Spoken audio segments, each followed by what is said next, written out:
કે આગળના સ્ટેપ્સનું પોતાની અંદર ચેન્જ લાવેલા નથી. બાકી તો કે તમારું બ્લડ પ્રેશર ઘટી જાય, તમારા હાર્ટ રેટ ઘટે, એ બધા બહુ બધા જાહેર ખબરો કરે છે. પણ આ રીતે ગયેલા હોય અને પછી મેડિટેશન કરો તો પાક્કો એ ફાયદો થાય છે. તો યોગ એ ફિઝિકલ બોડી એન્ડ માઇન્ડને ઇન્વોલ્વ કરે છે. એ મોડ ઓફ એક્શન છે એની હોર્મોનલ અને કેમિકલ ટ્રાન્સફર. હોર્મોનલ એટલે અમુક જે બધા યોગ પોસ્ચર્સ હોય છે એ આપણા બ્રેનમાંથી સિરોટોનિન રિલીઝ કરે છે, dopamine happy hormones positive hormones release કરે છે અને એની અસર જોવા મળે છે. અને આ જે વોકિંગ અને એરોમા થેરપી હોય છે એ બહુ પ્રચલિત નથી કરતા, પણ ઇટ ઇન્ફ્લુએન્સીસ. પણ એ ન બી કરો તો બી ચાલે અને ફિઝિકલ ઇન્ટેલિજન્સ બેબીમાં આપે છે. પ્રાણાયામ ઇઝ અ ફોર્થ સ્ટેજ. આસન પછી પ્રાણાયામ આવે. આ પ્રાણાયામ એકચ્યુઅલમાં કરવાનું હોય તો કેવી રીતે કરવાનું હોય? તમે પદ્માસનમાં બેસો કાં તો પલાઠી વારીને બેસો. પદ્માસનમાં બેસો તો બેસ્ટ પોસ્ચર. પલાઠી વારીને બેસતા હો તો એક આટલું થીક ચોરસો હોય કે આટલું પાતળું ઓશીકું હોય એ સીટની નીચે મૂકો. તમારા પગ નીચે હોવા જોઈએ. તમારા જે હિપ બોન છે દેટ શુડ બી અબાવ ધ ની લેવલ. પલાઠી વારીને તમે બેસતા હો તો તમારું જે ની લેવલ હોય એનાથી આ હિપ બોન ઊંચું હોવું જોઈએ. એટલે સીટ ઉપર તમે આટલે ઉપર બેસો. પદ્માસનમાં બેસતા હો તો ઓટોમેટિકલી નીઝ આર ડિપ્રેસ્ડ અને એને લીધે પેલ્વિક ગર્ડલ તમારી ખુલ્લી રહે.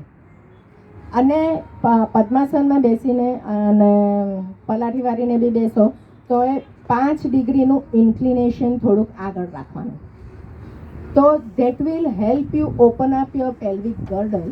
અને એને લીધે જ્યારે when you take in breath તો your diaphragm can push right down. અને જ્યારે વેન યુ એક્ઝેલ તો ત્યાંથી છેક નીચે ગયેલું ડાયાફ્રામ એ તમે ઉપર પ્રેસ થાય અને એક્ઝેલ કરો તો એ ડાયાફ્રામની પાછળ ફ્રેનિક નર્વ છે. દેટ ફ્રેનિક નર્વ ગેટ્સ સ્ટિમ્યુલેટેડ અને એ સ્ટિમ્યુલેશન પીટ્યુટરી આગળ કરે છે અને એ પીટ્યુટરી સિરોટોનિન રિલીઝ કરે છે. That is why we get the result of pranayama. પણ આ રીતે કરેલું હોય તો. અને આ પ્રાણાયામ કરતી વખતે full concentration should be on breath.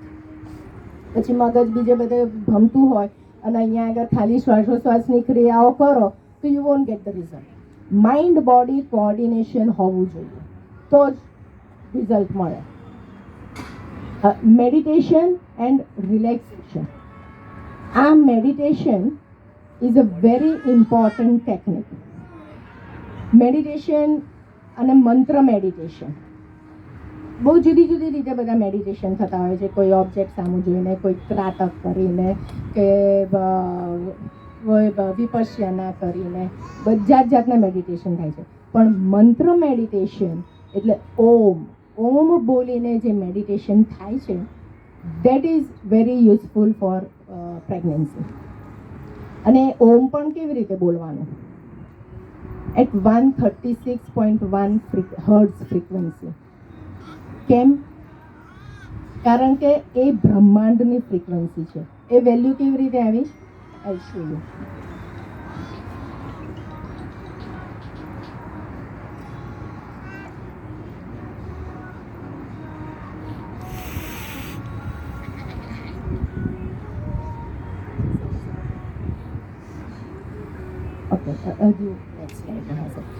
અર્થ્સ rotation around the sun અને એ અર્થની ફ્રીક્વન્સી. મંત્ર ચેન્જ. તો ફ્રીક્વન્સી કેવી રીતે કેલ્ક્યુલેટ થાય? હાઉ શુડ ઓમ બી ચેન્ટેડ? તો time period T of 1 rotation of earth round the sun એટલે 365.256 days into 24 hours into 60 minutes into 60 seconds એટલે that comes to this value. હવે ધીસ એટલે આટલા વાઇબ્રેશન્સ પર second is the frequency. So frequency of the ear is 1 upon T. This T is the time of Earth around the sun. હવે એ frequency એટલે 1 upon T અને this comes to this value 10⁻⁻8 hertz.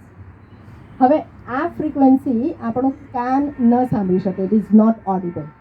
આપણું કાન 20,000 થી 20,000ની હર્ટ્ઝની ફ્રીક્વન્સીવાળું કાન સાંભળી શકે છે. સો એને આ ઓક્ટેટથી મલ્ટીપ્લાય કરીએ. 2 આ વેલ્યુને 2⁻32 આગળ મલ્ટીપ્લાય કરીએ તો આ 136.1 ફ્રીક્વન્સી આવે, હર્ટ્ઝ આવે, which is audible by our ear. આ ફ્રીક્વન્સી એ આપણે જ્યોમેટ્રિક પ્રોગ્રેશનથી થાય. આપણે અરેથમેટિક પ્રોગ્રેશન, જ્યોમેટ્રિક પ્રોગ્રેશન બધું સ્કૂલમાં ભણી ગયા હોઈશું. એટલે એ ઓક્ટેવથી એનું મલ્ટિપ્લિકેશન થાય. તો 136. હવે આ એટલો ધીમો અવાજ હોય છે ને કે આ બધા સાઉન્ડની અંદર આપણને સંભળાય નહીં. તો આનું ડબલ તો 272 હર્ટ્ઝની ફ્રીક્વન્સી. એટલે આપણે સંગીતનું કરતા હોઈએ તો મંદ નહીં અને મધ્યનો જે સા, પહેલો સા આવે એ ટોનના મોડ્યુલેશન ઉપર તમે ઓમ બોલો તો તમારું ઓમની ફ્રીક્વન્સી અને બ્રહ્માંડની ફ્રીક્વન્સી મેચ થાય. તો એ રીતે ઓમ બોલવાનું હોય. મેડિટેશન ઓમ, અને એમાં અ ઉ મ એવી રીતે ઉચ્ચાર હોય. અનું પીચ હાઈ હોય, ઉનું થોડુંક લો હોય, અને મ એ જે મ વાળું એકદમ એક્સટેન્ડેડ હોવું જોઈએ. then that will give the results. બીજું એટલે આમાં શું થાય છે કે બધા કહે કે આવું કરો અને તમને રિઝલ્ટ મળશે, પણ એ જે સાચી રીતે ન થાય અને પછી રિઝલ્ટ ના મળે એટલે વાંક કે આમણે તો આવું કીધું હતું પણ કશું કે રિઝલ્ટ મળતું નથી. પણ આ સાચી રીતે થાય તો એના રિઝલ્ટ મળે જ છે. એટલે આ મેડિટેશન અને રિલેક્સેશન એ બંને ઇક્વલી ઇમ્પોર્ટન્ટ ટેકનિક છે ગર્ભ સંસ્કાર માટે. એ આજ્ઞા સહસ્ત્રાર ચક્ર ઉપર એક્ટ કરે છે, વિજ્ઞાનમય અને આનંદમય કોષમાં એક્ટ કરે છે, અને એનો મોડ ઓફ એક્શન એપિજેનેટિક અને હોર્મોનલ ટ્રાન્સફર અને પીસફુલ અને સ્ટેબલ એના રિઝલ્ટ ચાઇલ્ડની અંદર મળે. જે સ્ટેબિલિટી ઓફ માઇન્ડ જોઈએ, સ્થિત પ્રજ્ઞતા જોઈએ, એ આ મેડિટેશનથી મળે છે. મ્યુઝિક લિસનિંગ, આ મ્યુઝિકવાળું એ કન્સેપ્ટ આપણા જૂના જમાનામાં નહોતો પ્રેગ્નન્સી વખતે. આની ઇન્ફ્લુઅન્સ અત્યારે લોકોએ શોધી છે, અને એ એટલું બધું ઇન્ફ્લુઅન્સ કરે છે મ્યુઝિક કે તમે પ્રી ટર્મ ચાઇલ્ડ પણ હોય અને એની બાજુમાં આ મ્યુઝિક મૂકો તો એનું development is much faster than the other one જેની બાજુમાં મ્યુઝિક ના મૂક્યું હોય છે. આ બધા રિસર્ચ પેપરો છે, એના બધા રેફરન્સીસ મારા બુકમાં છે. એટલે ત્યાં સુધીનો અને મ્યુઝિક એટલે કેવું મ્યુઝિક? આપણું ક્લાસિકલ મ્યુઝિક, ડીજે ને એવા મ્યુઝિક નહીં, હાઈ ફ્રીક્વન્સીવાળા નહીં.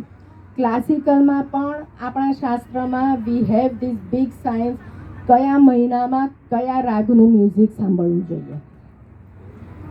આખું હેલ્થવાઇઝ જેમ બેબીનું ડેવલપમેન્ટ થતું હોય એ પ્રમાણેના એ રાગનું મ્યુઝિક સાંભળવું પડે. એટલે એ મ્યુઝિકવાળું સીધું માઇન્ડ ઉપર એક્ટ કરે છે અને વાઇબ્રો એકોસ્ટિકલ સેન્સરી સ્ટિમ્યુલાઈથી થાય છે, અને એ બ્રેઇન અને ઓર્ગન્સ ઉપર એક્ટ કરે છે. આ મ્યુઝિકનું શાસ્ત્ર આપણા એડલ્ટમાં પણ ઓર્ગન્સ, અમુક પર્ટિક્યુલર ઓર્ગન્સનું કોઈ માલ ફંક્શનિંગ કે એવું હોય અને પર્ટિક્યુલર એનું રાગવાળા તમે ગાઓ કે સાંભળો તો ઇટ વિલ હેવ ઇફેક્ટ. પછી આ મંત્ર ને શ્લોક ચાંદવું. મંત્રનું આપણે જોઈ લીધું, ઓમનું જોયું. એટલું જ ઇક્વલી ઇમ્પોર્ટન્સ ગાયત્રી મંત્રનું છે. આ બધા મંત્ર જ્યારે શબ્દ બોલે ને, મંત્ર અને શ્લોકમાં બહુ ફરક હોય છે. મંત્ર શબ્દ બોલીએ તો એક શબ્દમાં એનર્જી હોય છે, અને શ્લોક ઇટ ઇઝ જસ્ટ વર્ડ્સ. કારણ કે એ લોકોએ સ્ટડી કરેલો છે કે એક ગ્રુપને ગાયત્રી મંત્ર બોલાવડાયું, બીજા ગ્રુપને ખાલી બીજા શ્લોક જ બોલાવડાયા, અને સ્ટડી કર્યું તો ગાયત્રી મંત્ર બોલેલાનું બ્રેનનું હિપોકેમ્પસ ને એ અમુક region it was very well develop, જે બીજા ખાલી શ્લોક બોલતા હતા. એટલે એક મંત્રની અંદર એ એનર્જી હોય છે. ઓમની અંદર બી સ્ટડી કરેલો છે બુદ્ધિસ્ટ મોંગ્સ ઉપર, કે કારણ કે એ લોકો જે રીતે ઓમ બોલે છે ને, એ આપણે બધા હજી એ રીતે નથી બોલી શકતા. એ લોકોની સ્પેશિયલાઇઝેશન હોય છે. તો એ લોકોના ઉપર સ્ટડી કર્યો, અને એ લોકોએ જ્યારે ઓમ બોલે ને એની સામે એક ટોનોસ્કોપ મૂકે. ટોનોસ્કોપ એટલે એક પાકું સેન્સિટિવ પેપર હોય, પ્લાસ્ટિક છે, અને એની ઉપર રેતી મૂકે. તો ઓમ જ્યારે બોલતા હોય ને, એ વાઇબ્રેશન્સથી એ રેતીમાં શ્રીયંત્રની આખી રચના થાય છે. પણ ક્યારે કે જ્યારે આ 136.1 ફ્રીક્વન્સી ઉપર ઓમ બોલાતું હોય, અને એ ઓમ જ્યારે એ શ્રીયંત્રની રચના થાય, ધેટ મીન્સ કે અને જો એ શ્રીયંત્રની રચના થઈ શકે એવી રીતે એ માણસ ઓમ બોલતું હોય, તો એની પાસે સ્પિરિચ્યુઅલ એનર્જી એટલી આવે કે એ ફ્યુચર પણ ફોરકાસ્ટ કરી શકે છે. એટલી એનર્જી એની પાસે આવે છે. એટલે આ મંત્ર ચાન્ટિંગ એ ડીપ સ્લીપથી કેવી રીતે અલગ છે આ મેડિટેશન. ડીપ સ્લીપમાં બી તમે બ્રેન વેવ્સ લેવા જાઓ તો ડેલ્ટા વેવ્સ મળે છે, પણ એ ડીપ સ્લીપની સ્ટેજમાં તમને જે લર્નિંગ, આપણને આધ્યાત્મિક જ્ઞાન એ ડીપ સ્લીપમાં નથી આવતું, કારણ કે એ વખતે મન, બુદ્ધિ, ચિત્ત, અહંકાર બધું જ ઇનએક્ટિવ હોય છે. Meditation is done in wakefulness state. જાગ્રત અવસ્થામાં મેડિટેશન કરાય છે, એટલે એ વખતે મન, બુદ્ધિ, ચિત્ત, અહંકાર એક્ટિવ હોય છે, અને એ મેડિટેટિવ સ્ટેટે પહોંચીએ જાગ્રત અવસ્થામાં તો આપણને આધ્યાત્મિક જ્ઞાનનું ખબર પડે છે. એટલે આ કોઈકને ડેલ્ટા વેવ્સ આ મેડિટેશનમાં બી એ જ ફ્રીક્વન્સીના આવે છે, 6 to 9 હર્ટ્ઝના, અને ડીપ સ્લીપમાં પણ 6 to 9 હર્ટ્ઝના ડેલ્ટા વેવ્સ આવે છે બ્રેનમાંથી. પણ એ ડીપ સ્લીપ વખતે આપણને કોઈ આધ્યાત્મિક જ્ઞાન ન મળે. મેડિટેશન કરીએ તો આપણને આધ્યાત્મિક જ્ઞાન મળે છે. એટલે આ ડિફરન્સ છે. ભલે state of mind, brain waves, state of brain waves સરખી છે, પણ સ્પિરિચ્યુઅલ લેવલ અલગ છે. એટલે ફિઝિકલી તમે જોવા જાઓ, ખાલી બ્રેન વેવ્સથી તમે ગણવા જાઓ તો you won't get the same result. પછી આ પોઝિટિવ એફર્મેશન, ગર્ભ સંવાદ, this is a very important tool. ગર્ભ સંસ્કારમાં તમે સીધા પોઝિટિવ એફર્મેશન્સ જ અમે બેબીને અપાવીએ. તું સ્વસ્થ છે, તું ગુણકારી છે, તું મોટાઓનું માન રાખે છે, તું સુંદર છે, તું સ્વાભિમાની છે, બધા જ ગુણોનું સિંચન આવી રીતે તું છે જ, તું બનીશ એવું નહીં. પોઝિટિવ એફર્મેશન્સ, તું આ છે જ. અને આ સંવાદથી સંવાદમાં અમે ગર્ભ સંસ્કારમાં શું કહે, તમે સવારથી ઉઠો તે રાત સુધી તમે કન્ટિન્યુઅસ બેબીની સાથે એટેચ રહો, મનથી એની સાથે વાતો કરો. તમે જોબ કરતા હો તો જોબમાં બી તમે એને મનથી એને કહો કે જો આ વસ્તુ આવી રીતે કરાય, આ વસ્તુ આવી રીતે કરાય. બધું જ ઓટોમેટિક અંદર શીખતું જાય. રસોઈ પણ કરતા હો, રસોઈ વખતે પણ એને અંદર આપણે મનથી કહો કે જો આવી રીતે રોટલી વણાય, આવી રીતે શાક કપાય, આવી રીતે શાક વઘારાય. એ બાળક તમે જો જન્મ પછી 2 વર્ષ પછી જેમ જેમ એના કોર્ટેક્સ સાથેના કનેક્શનો ચાલુ થતા જાય, બધું જ તમને નવી લાગશે કે આ બધું ક્યાંથી શીખીને આવ્યો. એ આ 9 મહિનામાં આપણે એને બધું જ શીખવાડી શકીએ. ત્યાં સુધીના રિઝલ્ટ છે કે મા ને બાપ ક્રિકેટ ના રમતા હોય તો પણ બાપને ઈચ્છા હોય કે ના મારો આ છોકરો ક્રિકેટનો પ્લેયર બનવો જોઈએ, તો એ માં આટલી બધી ક્રિકેટ મેચીસ જુએ, ડિટેલથી જુએ, એક એકની બોલિંગ આવી રીતે થાય, આ અહીંયા ટપ્પી પડે તો આમ જાય, એટલા ડિટેલિંગથી દરેક વસ્તુ જુએ ને 5 વર્ષનો બાળક થશે ને સરસ ક્રિકેટ રમવા માંડશે, કારણ કે એ ગર્ભમાં શીખીને આવે છે. એટલે સ્કિલ ડેવલપમેન્ટ, તમારે જે કોઈ સ્કિલ ડેવલપમેન્ટ કરવી હોય એ પણ તમે ઘરમાં કરી શકો છો. સંસ્કાર તો આપણે કરવાનું જ છે, પણ આ જે બીજી બધી જે પ્રોફેશનલ ઘર સંસ્કારની બધી સંસ્થાઓ હોય છે એ આ સ્કિલ ડેવલપમેન્ટ ઉપર ભાર આપીને લોકોને એટ્રેક્ટ કરે છે કે તમારું બાળક તમારે અમિતાભ જેવું બનાવવું છે કે આના જેવું બનાવવું છે, આના જેવું બનાવવું છે, એટલે એના ઉપર ભાર આપીને એમનું માર્કેટિંગ ગિમિક છે.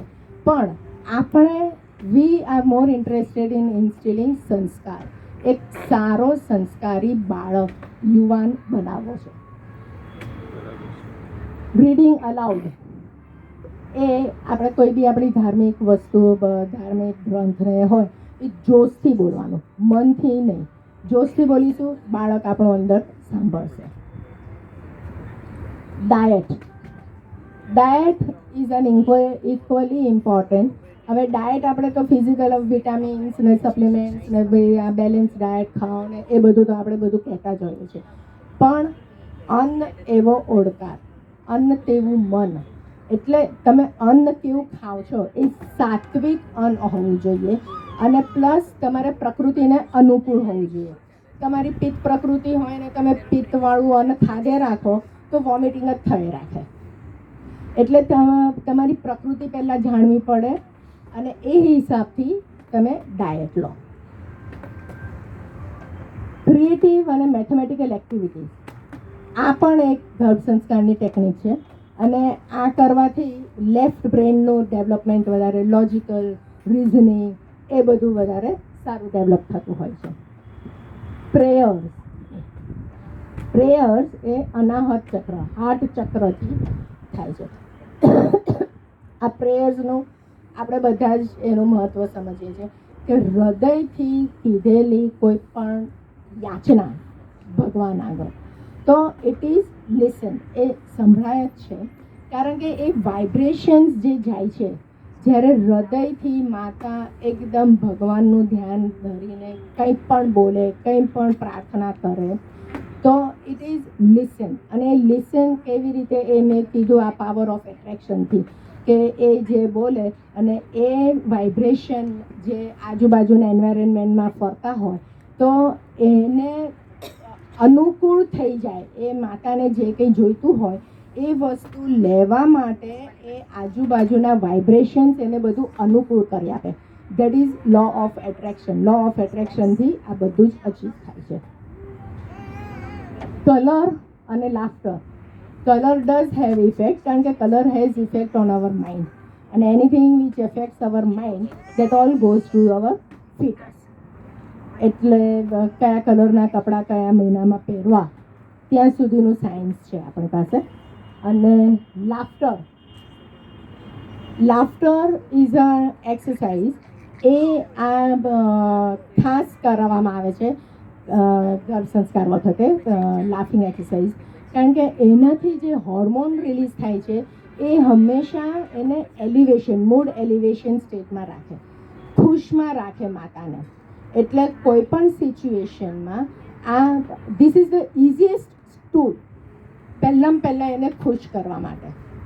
ક્યારેક બી એ ચિંતાવાળી હોય, કંઈક ડિપ્રેશન કે એવું કશું કંઈક થતું હોય, ફીલ થતું હોય તો એને આ લાફિંગ એક્સરસાઇઝ કરાવીએ ને ઓલ ઓફ અ સડન એનો મૂડ ચેન્જ થઈ જાય અને એને ખુશી ના લેવાય. કારણ કે લાફિંગ એક્સરસાઇઝ જ એવી એક્સરસાઇઝ છે, ઇન્સ્ટન્ટ સિરોટોનિનનું રિલીઝ, ઇન્સ્ટન્ટ ડોપામાઇનનું રિલીઝ, અને એના તમને રિઝલ્ટ તમારા પોતાનામાં જોવા મળે અને બાળકમાં પણ જોવા મળે. એટલે ધીઝ આર ઓલ ટેકનિક્સ. હવે આ બધા ટેકનિક્સના બધા સાયન્ટિફિક રેફરન્સીસ બધી આ બધી સ્લાઇડોમાં છે. હવે it's time, I am not going into detail, પણ આ દરેક ટેકનિક્સના કેવી રીતે આજના સાયન્સે પ્રૂવ કરેલું છે એ બધા જ રેફરન્સીસ આ મારી બુકમાં છે. This is my book I have published.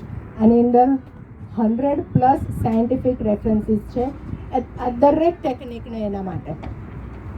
એટલે if you wish you can take ધેમ. અહીંયા આગળ હવે હું બધું લેતી નથી. આ મ્યુઝિકનું છે, આ રાગનું છે, કયા મહિનામાં કયા રાગ અને કેમ એ ગાવાના. ગર્ભ સંવાદ. સંસ્કૃત શ્લોકનું રિસાઇટેશન એ બહુ અગત્યનું છે, કારણ કે જે સંસ્કૃતના આપણા ગીતાના જે શ્લોક છે એમાં સંધિવાળા શ્લોક છે. એટલે એ સંધિનું પ્રોનાઉન્સિએશન જેટલું ક્લિયર અને કરેક્ટથી માતા કરશે તો બાળકની સ્પીચ પણ એટલી ક્લિયર આવશે. કારણ કે જે સંધિવાળા શબ્દ આપણે પોતાને બોલવાનું હોય ને તો આપણી ટંગ ટ્વિસ્ટિંગ, એનું ચ વાળી જે સંધિ એ ટંગ અહીંયા ઉપર પણ પેલેટ પર બી અડે, તીથ આગળ પણ અડે. એટલે એ જે ટંગના મસલ્સ જે ડેવલપ થાય કરેક્ટ પ્રોનાઉન્સિએશન માટે, એ વસ્તુ બાળકમાં ટ્રાન્સફર થાય અને બાળકની સ્પીચ એકદમ કરેક્ટ આવે. This is proven. અને એટલે અમે સંસ્કૃતના શ્લોકો ખાસ એની પાસે બોલાવતા આવીએ four clear speech.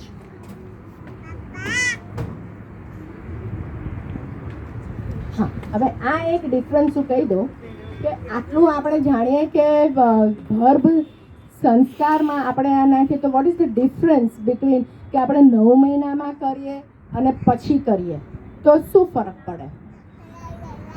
First difference is 9 મહિનાની અંદર 80% of the brain gets develop, અને જેટલી ન્યુરોનલ સર્કિટ્સનું ફાયરિંગ ના થયું હોય એ બધા ન્યુરોન્સ ડિજનરેટ બી થાય છે, એ દેટ યુ ઓલ નો. એટલે એ ડિજનરેટ ના થાય, મેક્ઝિમમ નંબર ઓફ ન્યુરોન્સનું ફાયરિંગ થઈ જાય તો યુ ગેટ મેક્ઝિમમ રિઝલ્ટ. હવે નોન ગર્ભ સંસ્કારવાળા ચાઇલ્ડને શું થાય કે એના ઓલરેડી 9 મહિનાની અંદર એ સર્કિટ્સ ન બનેલી હોય, તો હવે પછી એને સર્કિટ બનાવવાની હોય તો સ્ટિમ્યુલસ આપવું પડે.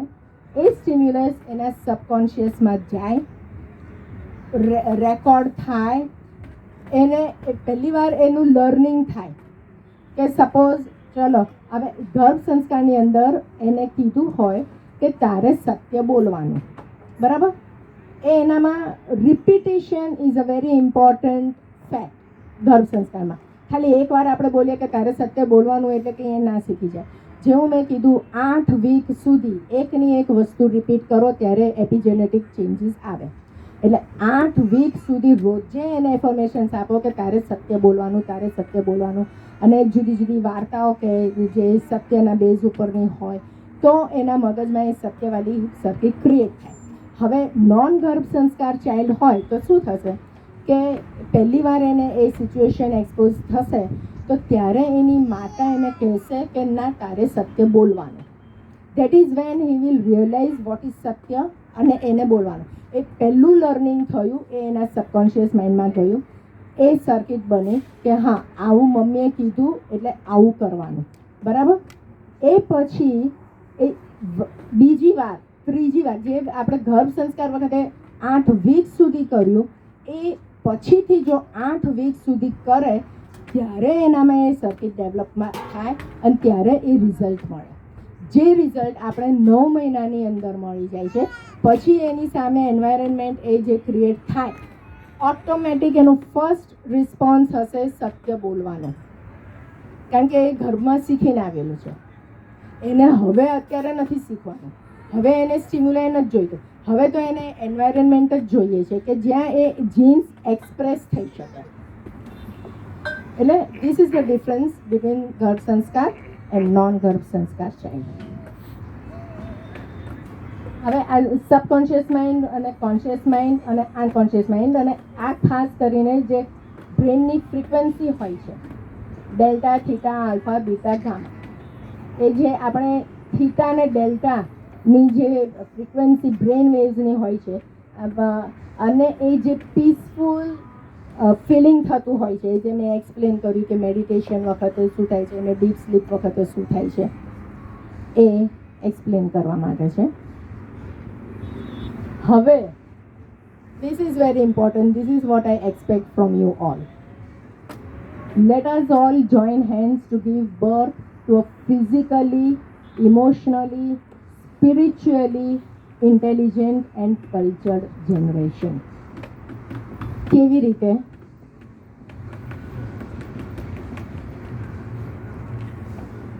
આટલું તમે તમારા પ્રિસ્ક્રિપ્શન પર પ્રિન્ટ કરી શકો? ખાલી આટલું લખી દેવાનું: પ્રાણાયામ, મેડિટેશન, યોગ, ગર્ભ સંવાદ, ગુડ રીડિંગ, શ્લોક, મ્યુઝિક લિસનિંગ, સાત્વિક ડાયટ અને ક્રિએટિવ એક્ટિવિટી. પ્રિસ્ક્રિપ્શન ઉપર છાપી જ દો. તમને આઈ અન્ડરસ્ટેન્ડ, તમે બધા બહુ જ બિઝી હોવ છો, એક એક પેશન્ટને કંઈ એક્સપ્લેન કરવા માટેનો તમને ટાઈમ ના હોય, પણ પ્રિસ્ક્રિપ્શન ઉપર આટલું ખાલી છાપી દો, ટીક માર્ક જ કરવાનું. જે ઇન્ટરેસ્ટેડ હશે એ તમને પૂછશે, અને નહીંતર ઘરે જઈને જોશે તો ખરા કે હા આવું આવું કરવાનું કીધું છે તો કરીએ. જેવી રીતે મેડિસિન્સ તમે પ્રિસ્ક્રાઇબ કરો છો તો પ્રિસ્ક્રિપ્શન પેડ ઉપર આવું આટલું છાપી દો. તો તમે આ એક તમારી સેવા પણ થઈ જશે, અને you will help in creating a new generation. અને એનું કારણ છે, મેં તો બહુ બધાને ઓબ્ઝર્વ કર્યું કે દરેકના મોઢામાંથી એવું જ કે ડૉક્ટરે મને આવું કરવાનું કીધું છે એટલે હું કરું છું. એટલો બધો વિશ્વાસ ડૉક્ટર ઉપર હોય છે. હવે ગૂગલ ડૉક્ટર ઉપર પણ એટલો બધો નથી હોતો જે તમારા ઉપર હોય છે. એટલે તમારા ઉપરના આટલા વિશ્વાસ, એનો તમે એડવાન્ટેજ લો. તમારું પણ પુણ્યનું કામ થશે. તમારે તો ખાલી ટીક માર્ક જ કરવાનું છે.